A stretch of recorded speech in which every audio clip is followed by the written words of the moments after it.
الحمد للہ رب العالمین والصلاة والسلام علی سید الانبیاء والمرسلین وعلی آلہ واصحابہ اجمعین اما بعد اعوذ باللہ من الشیطان الرجیم ربنا تقبل منا انك انت السميع العليم صدق اللہ العلی العظیم۔ تمام حضرات عقیدت اور محبت کے ساتھ درود پاک پڑھ لیں۔ میرے واجب الاحترام دوستو، بزرگوں اور ساتھیوں، رمضان المبارک کی مبارک گھڑیاں ہم سے الوداع کہہ کر چلی گئی ہیں۔ جو آیت میں نے آپ حضرات کے سامنے تلاوت کی ہے، اس آیت مبارکہ میں یہ بتلایا گیا ہے کہ ہر نیکی کے عمل کے بعد بندے کو یہ دعا مانگنی چاہیے، ربنا تقبل منا۔ ایک لفظ ہے قابلیت اور دوسرا لفظ ہے مقبولیت۔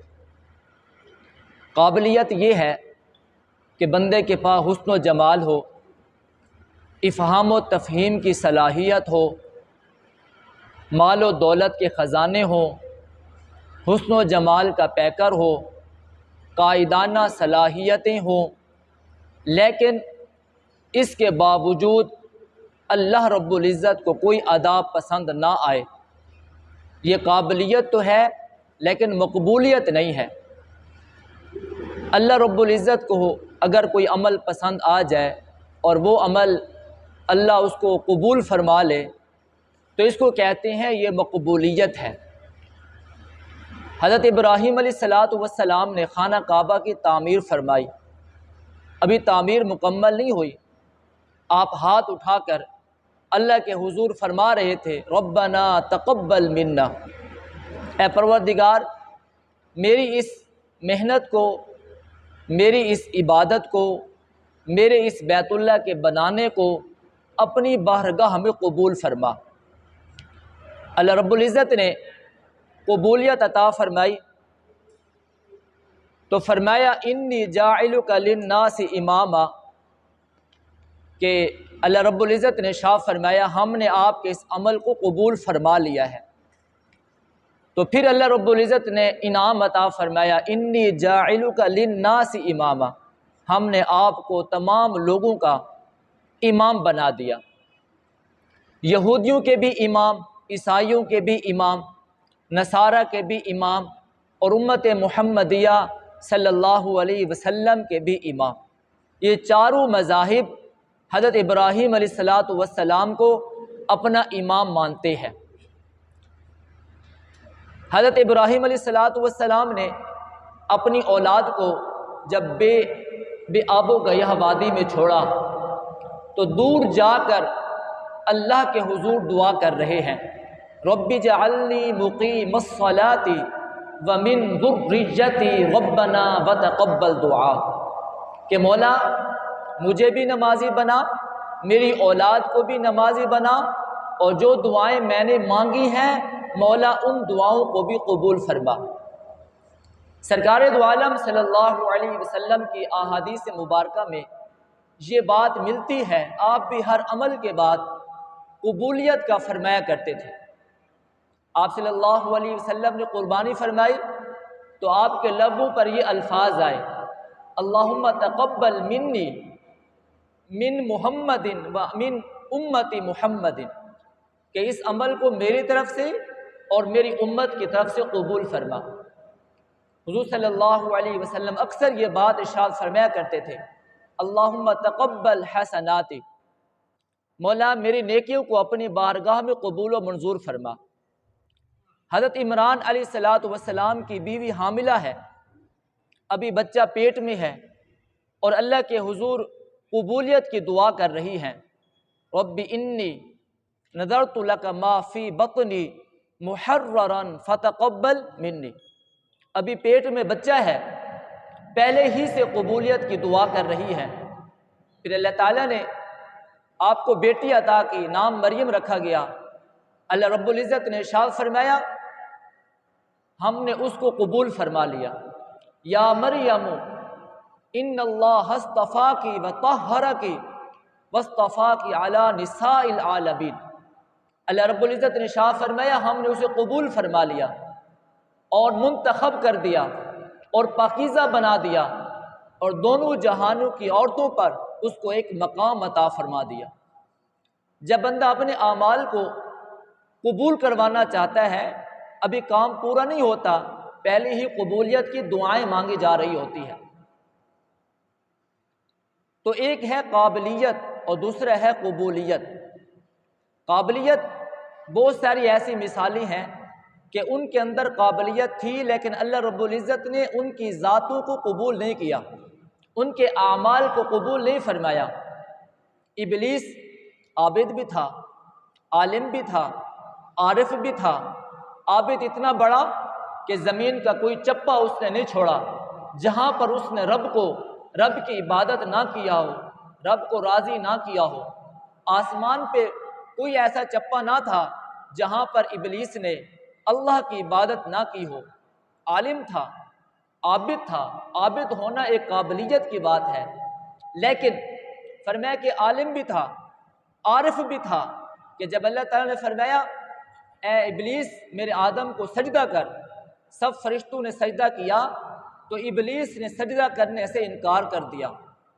اللہ رب العزت نے ارشاد فرمایا تو نے سجدہ کیوں نہ کیا؟ تو کہنے لگا انا خیر من خلقتنی من نار وخلقتہ من طین، مولا میں افضل ہوں، میں بہتر ہوں، اس لیے کہ تو نے مجھے آگ سے پیدا کیا اور آدم علیہ السلام کو مٹی سے پیدا کیا، اپنے آپ کو بلند ظاہر کیا اور آدم علیہ السلام کو پست ظاہر کیا۔ یہ عالم تھا کہ اللہ کے سامنے گفتگو کر رہا تھا اور اپنے علم کی بنیاد پر اللہ کے سامنے دلیل پیش کر رہا تھا، انا خیر من، میں افضل ہوں، میں بہتر ہوں۔ جب میں افضل اور بہتر ہوں تو میں آدم علیہ السلام کو کیسے سجدہ کر سکتا ہوں؟ پھر اللہ تعالیٰ نے فرمایا فخرج منہا، فخرج میری دربار سے نکل جا، فإنک رجیم، تو مردود ہے۔ اب عارف اتنا بڑا تھا کہ اسے اس بات کی پہچان تھی کہ اللہ کے عین جلال کے وقت اللہ کا جمال نہیں ختم ہوتا۔ اللہ کے پاس جب جلال ہوتا ہے تو جمال ختم نہیں ہوتا، جمال دور نہیں ہوتا۔ اس نے فوراً اللہ رب العزت کی بارگاہ میں کہا رب انظرنی الی یوم یبعثون، مولا مجھے قیامت کے دن تک کے لیے مہلت دے دے۔ اللہ رب العزت نے بھی ارشاد فرما دیا فإنک من المنظرین، میں نے تجھے قیامت تک کے لیے مہلت دے دی۔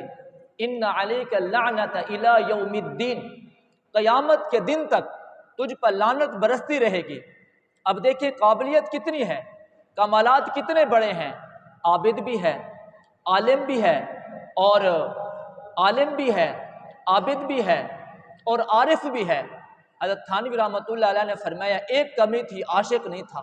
اگر عاشق ہوتا تو رب کا حکم مان کر فوراً سجدے میں گر جاتا کہ جس نے مجھے پیدا کیا اور اسی نے مجھے حکم دیا، اس کے حکم کو مان کر وہ رب کے حضور سجدہ کرتا تو اسے قبولیت مل جاتی۔ اب دیکھیں قابلیت ہے، عالم بھی ہے، عابد بھی ہے، زاہد بھی ہے، متقی بھی ہے، پرہیزگار بھی ہے، ساری صفات موجود ہیں، لیکن اللہ رب العزت کی بارگاہ میں اسے قبولیت نہ ملی، باوجود قابلیت کے اللہ رب العزت نے اس کے کسی عمل کو قبول نہ فرمایا۔ فرعون کتنا بڑا قابل تھا، بادشاہ تھا، حاکم تھا، حکمران تھا، ایسا بادشاہ کہ جس نے بنی اسرائیل کے مردوں کو غلام بنا لیا، بنی اسرائیل کی عورتوں کو لونڈی بنا لی، بنی اسرائیل کے 20,000 بچوں کو قتل کر ڈالا۔ اتنا پاورفل حکومت قائم کرتا تھا، اتنا پاور اپنے اندر رکھا کرتا تھا۔ آج کا حاکم اگر کسی ایک بچے کو بھی قتل کر دے تو اس کی کرسی دوسرے دن باقی نہیں رہتی، اس کی حاکمیت باقی نہیں رہتی۔ لیکن فرعون اتنا طاقتور تھا، اتنا کمال والا تھا، اس نے لوگوں کو اپنا غلام بنا لیا، عورتوں کو اپنی لونڈیاں بنا لی، اور بچوں کو قتل کر ڈالا، یہاں تک کہ کہہ دیا یہ ملک مصر میرا کیا میرا نہیں ہے، کیا اس کے نیچے نہریں بہنے والی یہ نہریں میری نہیں ہے۔ اتنی قابلیت کہ اس کے باوجود اللہ رب العزت کے ہاں وہ قبول نہ ہوا۔ پھر کہنے لگا ربی میں اللہ رب العزت پر ایمان لایا ہوں، موسیٰ اور ہارون کے رب پر ایمان لایا ہوں، لیکن اللہ رب العزت نے ارشاد فرمایا اب وہ وقت ختم ہو گیا ہے، اب تجھے دیر ہو گئی ہے۔ اب دیکھیں قابلیت ہے، حکومت ہے، فوج پاس ہے اور صحت اتنی کہ علماء نے لکھا 100 سال کی عمر پائی، زندگی میں کبھی ایک مرتبہ سر میں درد نہیں ہوا، اتنی قابلیت ہے، لیکن اس کے باوجود اللہ رب العزت کی بارگاہ میں اسے شرف قبولیت نہیں ملا۔ لوگوں کے لیے، قیامت تک کے آنے والے انسانوں کے لیے اللہ رب العزت نے فرعون کو عبرت کا نشان بنا دیا۔ تو ایک ہوتی ہے قابلیت اور دوسری ہوتی ہے مقبولیت۔ اب ابو جہل کو دیکھ لیجئے، حضور صلی اللہ علیہ وسلم کے پڑوس میں رہتا ہے، بڑا قابل انسان تھا۔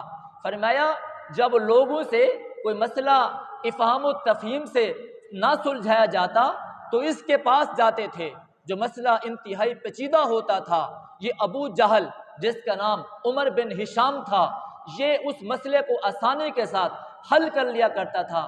قریش نے اس کو ابو الحکم کہا، یہ حکمتوں کا باب ہے، یہ حکمتوں کا باب ہے، یہ دانا آدمی ہے۔ حضرت عمر بھی آپ کے زمانے کے ہیں، حضور صلی اللہ علیہ وسلم کے غلام ہیں، اور لیکن ابو جہل عمر کو کہا کرتا تھا میں جتنا دانا ہوں، میں جتنا حکمت والا ہوں، عمر تو اتنا حکمتوں والا نہیں ہے، تو اتنا دانا نہیں ہے۔ وہ عمر رضی اللہ تعالیٰ عنہ کو عمر نہیں کہتا تھا بلکہ عمیر کہتا تھا، کہتا ہے اس دھرتی پر صرف ایک عمر ہے اور اس کو عمر بن ہشام کہا جاتا ہے، صلاحیتوں کا مالک ہے لیکن قابلیت کا مالک ہے، لیکن اتنی قابلیت کے باوجود اللہ رب العزت کی بارگاہ سے دھتکار دیا گیا۔ سرکار دو عالم صلی اللہ علیہ وسلم کی باتوں کو نہ مانا، اس سے معلوم ہوا وہ دنیا سے بغیر ایمان کے چلا گیا۔ اللہ رب العزت نے اسے قبولیت عطا نہیں فرمائی، لیکن وہ قابلیت تھا، قابل آدمی تھا۔ میرے پاک پیغمبر نے اس کے لیے ایک لفظ کہا کہ آج کے بعد یہ ابو جہل تو ہو سکتا ہے، ابل حکم نہیں ہو سکتا، حکمتوں کا داناؤں کا فرمایا کہ گھر نہیں ہو سکتا، یہ ابو جہل تو ہو سکتا ہے، لیکن دیکھیں حکمتیں بھی ہیں، دانا کی باتیں بھی ہیں، فیصلہ بھی اچھا کر لیتا ہے، بڑی قابلیتیں ہیں، لیکن اللہ کی بارگاہ میں جب قبول نہ ہوا، قبولیت نہ ملی تو ہمیشہ کے لیے اللہ کے دربار سے مایوس ہو کے چلا گیا، ایمان بھی نہ لایا۔ اب اسی طرح اور بہت ساری مثالیں ہیں۔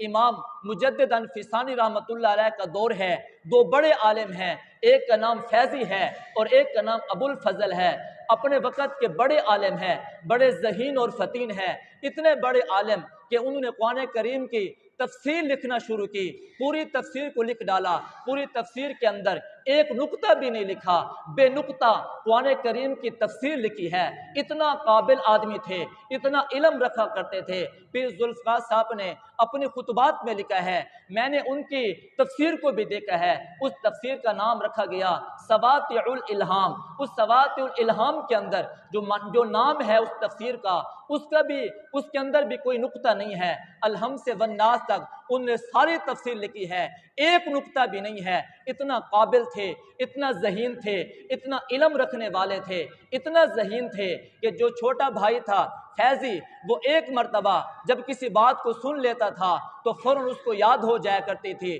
جو بڑا بھائی تھا ابو الفضل، وہ 2 مرتبہ کسی بات کو سن لیتا تھا تو اس کے ذہن میں وہ بات بیٹھ جایا کرتی تھی۔ بادشاہ کا زمانہ ہے، جب کوئی شاعر اپنا کلام لے کر بادشاہ کے دربار میں جاتا ہے، بادشاہ کہتا ہے لو اپنا کلام سناؤ، وہاں فیضی بھی موجود ہے، ابو الفضل بھی موجود ہے۔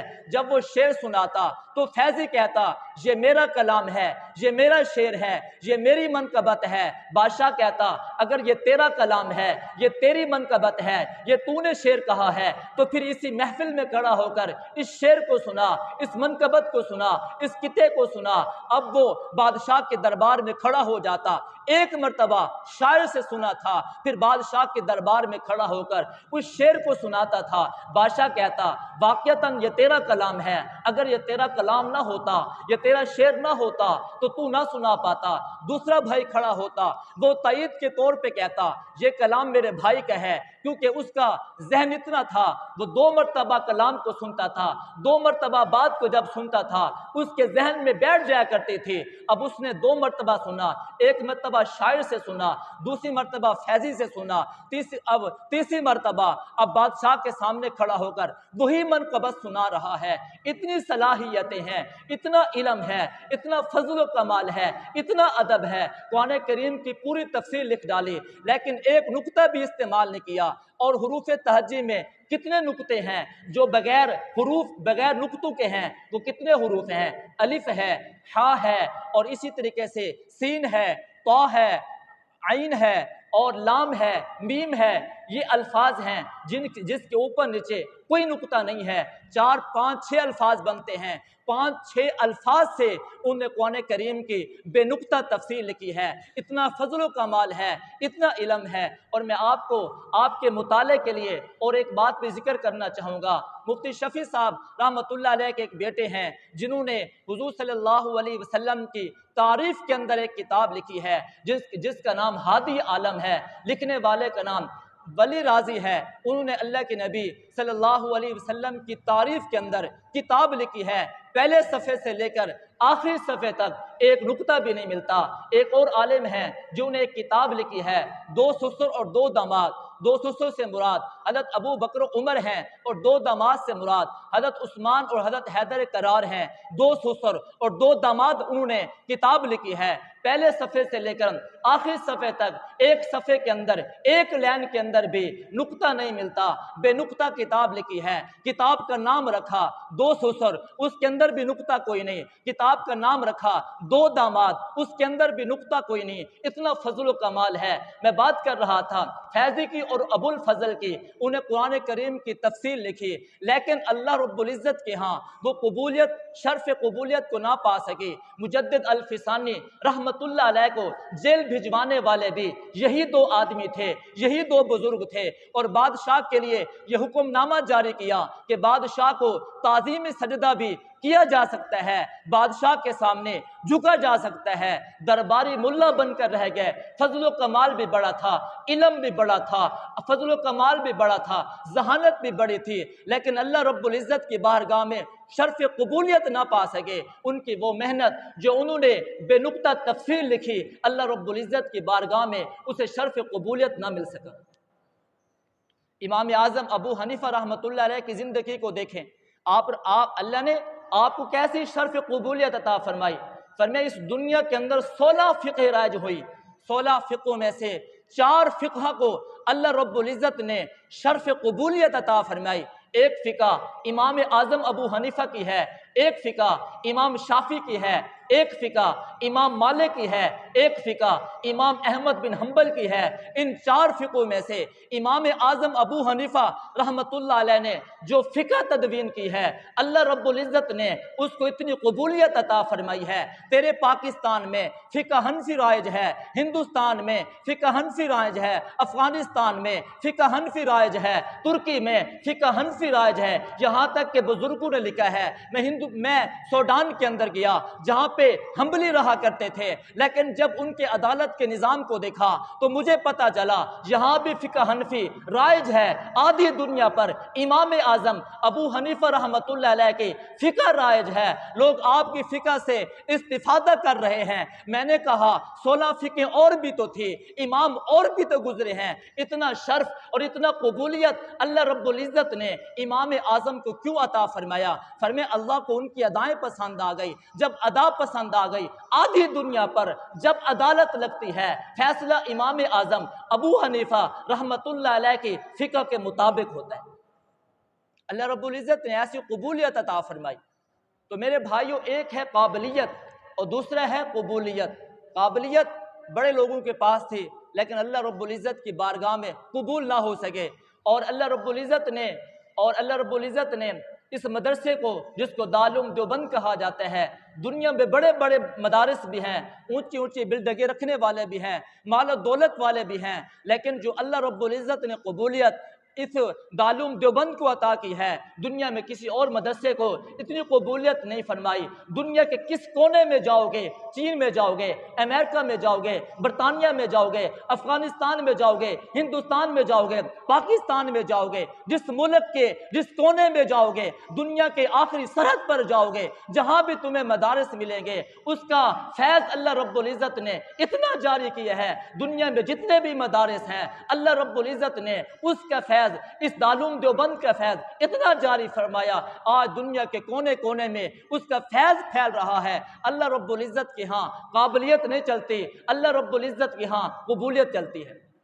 حضرت ابو بکر صدیق رضی اللہ تعالیٰ عنہ کتنے فضل و کمال والے ہیں۔ میرے آقا ارشاد فرماتے ہیں، اگر میں اپنی امت میں سے کسی کو خلیل بناتا تو ابو بکر کو بناتا۔ میرے پاک پیغمبر نے ارشاد فرمایا، قیامت کے دن 8 جنت کے دروازے جس کے لیے کھلیں گے وہ ابو بکر ہوگا۔ 8 جنت کے دروازے جسے بلا رہے ہوں گے وہ ابو بکر صدیق ہوگا۔ حضرت ابو بکر صدیق کے بارے میں میرے پاک پیغمبر نے فرمایا، میں نے دنیا میں سارے لوگوں کے احسانات کا بدلہ چکا دیا ہے، ایک ابو بکر ہے جس کے احسانات کا بدلہ اللہ رب العزت قیامت کے دن عطا فرمائیں گے۔ یہ غزوہ تبوک کا موقع ہے، پاک پیغمبر نے اعلان فرمایا کہ اسلام کے لیے چندہ دو۔ حضرت ابو بکر صدیق رضی اللہ تعالیٰ عنہ اپنے گھر کا سارا مال اٹھا کر حضور کی خدمت پہ پیش کرتے ہیں، اپنا کرتا اتار کر حضور کی خدمت پہ پیش کرتے ہیں، حتیٰ کہ وہ جو سوئی گھر میں رکھی ہوئی تھی اسے بھی ڈھونڈ کر سرکار دو عالم صلی اللہ علیہ وسلم کی خدمت میں پیش کر دی ہے، پھر بھی رو رہے ہیں۔ پوچھنے والے نے پوچھا، ابو بکر کیوں رو رہے ہیں؟ حضرت ابو بکر صدیق نے فرمایا، میں اس وجہ سے رو رہا ہوں، میں نے اپنا سارا مال تو اکٹھا کر لیا ہے، جب حضور کی خدمت میں جاؤں گا اپنا مال حضور کی خدمت پہ پیش کروں گا، میرا ہاتھ اوپر ہوگا، حضور کا ہاتھ نیچے ہوگا، یہ بے ادبی ہوگی، اس لیے کہ دینے والے کا ہاتھ اوپر ہوتا ہے، لینے والے کا ہاتھ نیچے ہوتا ہے۔ ابو بکر میں تیری محبت پہ قربان جاؤں، تیرے ادب پہ قربان جاؤں۔ حضرت ابو بکر نے دل ہی دل میں اللہ رب العزت سے کہا، مولا میرے محبوب پیغمبر کے دل میں ڈال دے، اس طرح کا انداز کبھی پیش نہ آئے کہ ابو بکر مال دے رہا ہو اور محمد مصطفیٰ کا ہاتھ اس طرح کھلا ہوا ہو اور وہ اس مال کو قبول کر رہے ہوں۔ اللہ ابو بکر کی دعا یہ ہے، ابو بکر کی تمنا یہ ہے، ابو بکر کی آرزو یہ ہے، محبوب پیغمبر کہہ دیں کہ ابو بکر کا مال محمد مصطفیٰ کا مال ہے۔ جب ابو بکر مال لے کر پاک پیغمبر کی خدمت میں جاتے ہیں، میرے پاک پیغمبر نے فرمایا، صحابہ سن لو، ابو بکر کا مال محمد مصطفیٰ کا مال ہے۔ جس طرح محمد مصطفیٰ اپنے مال میں خرچ کرتا ہے، اسی طرح ابو بکر کے مال میں بھی آج سے خرچ کرتا رہے گا، ابو بکر سے نہیں پوچھے گا۔ اس لیے تو پاک پیغمبر نے فرما دیا، جتنا نفع ابو بکر کے مال نے دیا، زندگی میں کسی کے مال نے نفع نہیں دیا۔ یہ ساری قابلیت ہے، لیکن قبولیت کیا ہے؟ آپ اللہ کے خوف اور ڈر اتنا رکھتے ہیں، اللہ کے حضور جب کسی درخت کو دیکھتے، کسی پتے کو دیکھتے تو جھوم کر کہتے، کاش کہ میں پتا ہوتا، اللہ رب العزت کے دربار میں میں اپنے اعمال کا کیسے حساب دوں گا، کاش کہ میں پتا ہوتا، بے جان چیز ہوتا، اللہ رب العزت مجھ سے حساب و کتاب نہ لیتے۔ یہ جناب عمر فاروق ہیں، پاک پیغمبر نے فرمایا، اگر میرے بعد نبوت کا سلسلہ چلتا تو عمر پر نبوت نے آنا تھا، عمر نے نبی بننا تھا، لیکن اللہ رب العزت نے مجھ پر نبوت کو ختم کر دیا ہے، مجھے خاتم النبیین فرما دیا ہے۔ اللہ کے پاک پیغمبر نے فرمایا، عمر جس راستے سے تو گزرتا ہے وہ راستہ شیطان بھی چھوڑ دیتا ہے۔ پاک پیغمبر نے فرمایا، ہر امت کے اندر ایک محدث ہوا کرتا ہے، میری امت میں اگر کوئی محدث ہوتا وہ عمر ہوتا۔ پاک پیغمبر نے جسے دعائیں بھی دی ہیں، پاک پیغمبر نے جس کے لیے دعائیں بھی کی ہیں، حضرت عمر جانے لگے عمرہ کرنے کے لیے، پاک پیغمبر نے فرمایا، عمر اپنی دعاؤں میں محمد مصطفیٰ کو یاد رکھنا، یہ وہ فاروق اعظم ہے جب دنیا سے رخصت ہوتے ہیں، فرمایا جلدی جلدی مجھے دفن کر دینا، میرے دفن کرنے میں تاخیر نہ کرنا۔ پوچھنے والوں نے پوچھا، آپ ایسا کیوں کہہ رہے ہیں؟ حضرت فاروق اعظم نے فرمایا، اس لیے کہہ رہا ہوں، اگر اللہ مجھ سے راضی ہے تو جلدی اللہ سے مجھے ملا دینا، اگر میں گنہگار ہوں، اگر میں گنہگار ہوں، رب کا نافرمان ہوں تو زمین پر ایک بوجھ ہو جاؤں گا، اس لیے بھی مجھے جلدی دفن کر دینا۔ لیکن کمال اتنا ہے، قابلیت اتنی ہے، اپنی قبولیت کے بارے میں اتنا فکر مند ہیں، اللہ کے حضور کہتے ہیں کاش کہ میں ایک پرندہ ہوتا جس طرح پرندے کا قیامت کے دن حساب نہیں ہوگا، اسی طرح عمر سے بھی حساب نہ ہوتا۔ یہ حضرت عثمان غنی ہے، کتنا قابل انسان ہے۔ پاک پیغمبر نے آپ کو اپنی 2 بیٹیاں یکے بعد دیگے حضرت عثمان غنی کو عطا فرما دی۔ پھر پاک پیغمبر ہاتھ پہ اٹھاتے ہیں اور کہتے اللہ میں عثمان سے راضی ہوں، تو بھی عثمان سے راضی ہو جا۔ پاک پیغمبر نے فرمایا عائشہ اللہ کے فرشتے بھی عثمان سے حیا کرتے ہیں، محمد مصطفیٰ بھی عثمان سے حیا کرتے ہیں۔ حضرت عثمان غنی کے دل میں کتنا ڈر ہے۔ فرمایا کہ جب قیامت کا دن ہوگا اللہ مجھ سے کہے گا عثمان بتا کیا تجھے تیرا حساب و کتاب لوں یا تجھے مٹی بنا دوں؟ حضرت عثمان فرماتے ہیں میں اللہ کے حضور کہوں گا اللہ میرا حساب نہ لے، مجھے مٹی بنا دے۔ یہ کون ہے؟ سیدہ عائشہ صدیقہ ہیں۔ پاک پیغمبر نے حضرت عائشہ صدیقہ کے بارے میں فرما دیا، پاک پیغمبر نے شاہ فرمایا عائشہ جنت میں دنیا میں بھی تو میری بیوی ہے، آخرت میں بھی تو میری بیوی ہوگی۔ وہ عائشہ جس کے لیے پاک پیغمبر کے پاس جبریل امین آتے ہیں، جبریل امین سے اللہ کے پاک پیغمبر نے فرمایا جبرائیل کیا لایا ہے؟ حضرت جبریل امین نے فرمایا اللہ نے ایک سورت بھیجی ہے۔ فرمایا کون سی سورت؟ کیا یہ سورت الفاتحہ ہے؟ فرمایا اللہ کے رسول وہ سین والی سورت نہیں ہے، یہ صاد والی سورت ہے۔ فرمایا کون سی سورت ہے؟ فرمایا عائشہ ہے، عائشہ کی سورت ہے۔ فرمایا کس نے لائے ہو؟ اللہ رب العزت نے ارشاد فرمایا ہے یہ عائشہ آپ کا حرم بنے گی، آپ کی بیوی بنے گی، آپ سے نکاح ہوگا، اتنا فضل و کمال والی ہے۔ لیکن اللہ رب العزت کے حضور اتنا ڈرتی ہے، کہا کرتی تھی کاش کہ میں بھولی بصری ہوتی، کاش کہ میں پیدا ہی نہ ہوتی، اللہ رب العزت قیامت کے دن مجھ سے حساب و کتاب نہ لیتے۔ آج ہم نے رمضان کے روزے رکھے، نیک اعمال کیے، ہم اس قابلیت پر اترائے نہیں بلکہ اللہ رب العزت کے حضور روئیں اور رو رو کر کہیں مولا ہم اس قابل تو نہیں ہیں، ہم فضل و کمال والے بھی نہیں ہیں، ہم آداب والے بھی نہیں ہیں، اللہ ہماری وہ اعمال نہیں ہے جو تیری عبادت کا کما حق ہو ہم اس عبادت کا حق ادا کر سکے۔ اللہ تو اپنی بارگاہ میں قبول فرما۔ انبیاء نے بھی یہی کہا، اولیاء نے بھی یہی کہا، صحابہ نے بھی یہی کہا، تابعین کا بھی یہی قول تھا۔ کیا کہا کرتے تھے؟ ربنا تقبل منا انک انت السمیع العلیم۔ اللہ مجھ کو اور آپ کو عمل کی توفیق عطا فرمائے۔